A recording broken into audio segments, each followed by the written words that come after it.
Something is happening in silver right now that most people in the US haven't seen in their investing lifetime. And it's not just silver is up or silver is down. It's the way the market is behaving. It's the way liquidity is moving. It's the way physical demand is colliding with paper leverage. And if you only watch the price on your phone, you're going to miss the real story until it smacks you in the face.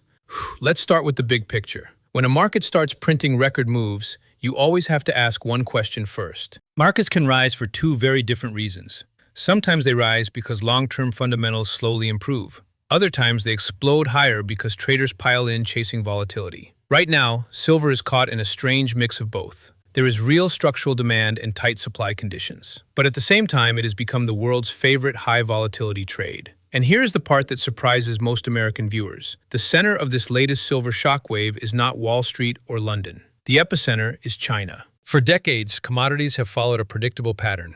Big institutions move first. Futures markets lead price discovery. Physical markets adjust gradually. Arbitrage keeps global prices mostly aligned. If silver trades slightly higher in one region, traders move metal from another region and close the gap. That is how the system is supposed to work. But what we are seeing today looks nothing like that orderly process. Instead, it looks like an enormous retail stampede hitting a market that was never designed for this kind of demand surge. Silver is not a technology stock with unlimited digital shares. It is a physical metal with refineries, vaults, transportation limits, and real-world bottlenecks. When millions of retail traders suddenly rush into the same narrow channels, the system doesn't smoothly expand. It begins to strain. And when a market strains, it starts sending out signals that experienced traders know to watch for. One of the clearest signals is price dislocation between different parts of the world. Under normal conditions, if silver trades at $80 in London and $82 in Shanghai, arbitrage traders immediately jump in. They buy where it is cheaper, sell where it is higher, and quickly close the gap. That process keeps the global market synchronized. But when the gap explodes to extreme levels and refuses to close, it means something deeper is wrong. It means demand in one region is so intense that even professional traders cannot move metal fast enough to satisfy it. Another powerful signal is the behavior of investment products themselves. In the United States, retail enthusiasm usually flows into large ETFs or options markets. In China, demand often becomes concentrated into just one or two vehicles. When an entire nation of retail traders tries to enter the same product at the same time, you don't get orderly price action. You get chaos. Prices detach from underlying value, premiums explode, and normal market logic temporarily breaks down. This is how you end up with a situation where people are willing to pay far more than an asset is fundamentally worth just to gain exposure. It is the same psychology seen in limited product launches or viral trends. Scarcity plus excitement plus fear of missing out creates irrational premiums. But in financial markets, those premiums eventually trigger warnings and restrictions because fund managers and regulators realize the structure is being pushed beyond safe limits. When access to a product suddenly gets restricted, it isn't always manipulation. Often, it is simply risk control.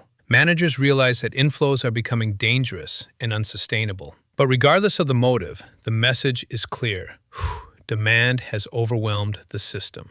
Now connect that with what is happening in Western markets at the same time. While physical demand surges in Asia, traders in the US and Europe are amplifying every move through leverage in futures and options. That is where silver becomes explosive. Unlike many assets, silver does not move gently. It leaps, it spikes, it collapses. When it begins trending hard, it attracts traders who care about nothing except volatility. They don't want fundamentals, they want action. And when other markets are quiet, silver becomes the perfect playground. As more traders flood in, volatility increases even further, creating a powerful feedback loop that feeds on itself. Every feedback loop eventually hits a hard wall. And in financial markets, that wall is collateral.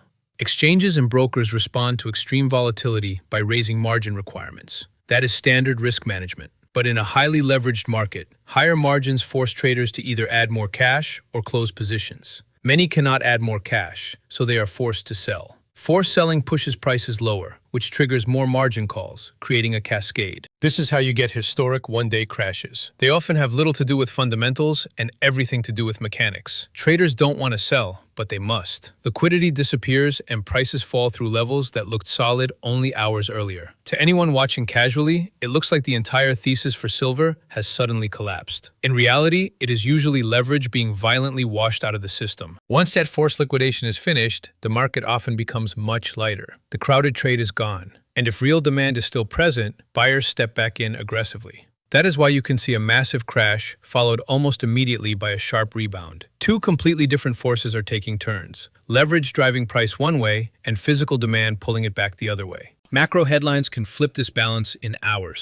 Precious metals are deeply sensitive to interest rate expectations, the US dollar, and geopolitical risk. When markets believe rates will stay higher for longer, it changes how traders value gold and silver. When tensions appear to ease, safe haven demand fades. A single political announcement or central bank comment can rewrite sentiment overnight, even if nothing has actually changed in the physical market. When a big reprice happens, exchanges respond by increasing margin requirements.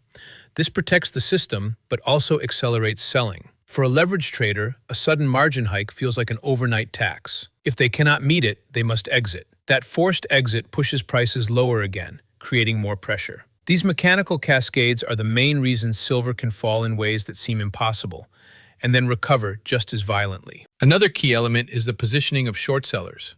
When many traders are betting against silver and price suddenly rises, those shorts face heavy losses. At some point, they must buy to close their positions. That buying is not optional, it is forced. Forced buying can create explosive upside momentum, especially in a market as thin and volatile as silver. This is the classic setup for a short squeeze. Short squeezes in silver can be brutal because liquidity is limited. If large shorts are forced to cover while retail buyers are still enthusiastic, price gaps higher with shocking speed. Once those gaps hit the news, even more traders pile in, accelerating the move. That is why silver often feels calm for months and then completely insane for a few weeks with nothing in between. Bring China back into the picture. Many U.S. investors underestimate how connected global markets have become. When a narrative goes viral inside a billion-person economy, capital flows react. Even with capital controls, demand expresses itself through local products and regional markets, which then ripple outward. A retail frenzy in Asia can create real physical shortages that eventually affect prices everywhere. Retail traders behave very differently from institutions.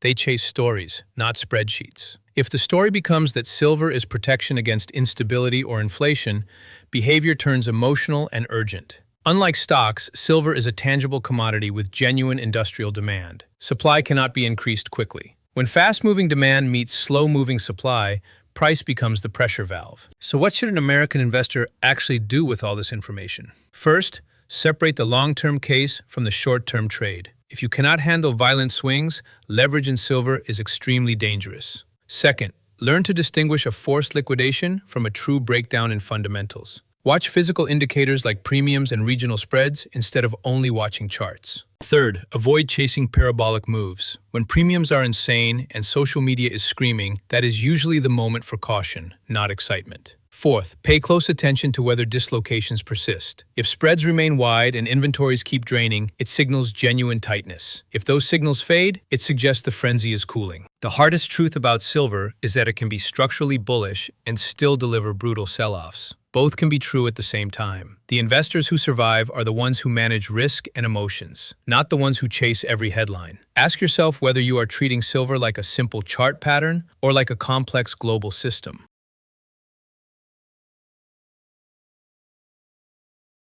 None of this should be taken as financial advice. It is analysis of market structure and risk. Every investor must understand their own tolerance and time horizon. In a market this unstable, discipline is more important than conviction. The smartest participants focus on surviving the swings rather than trying to predict every turn. Ask yourself honestly how you are approaching this moment.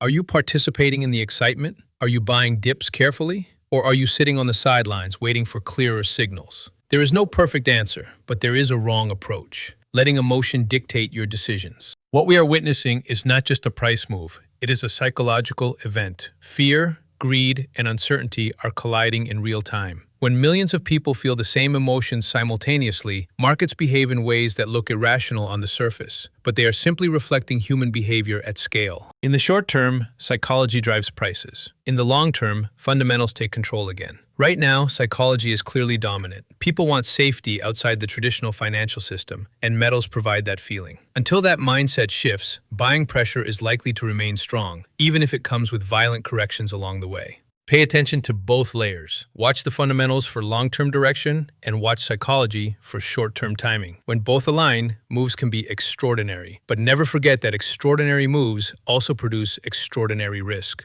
Markets like this test every investor. They tempt you to be reckless and then punish you for it.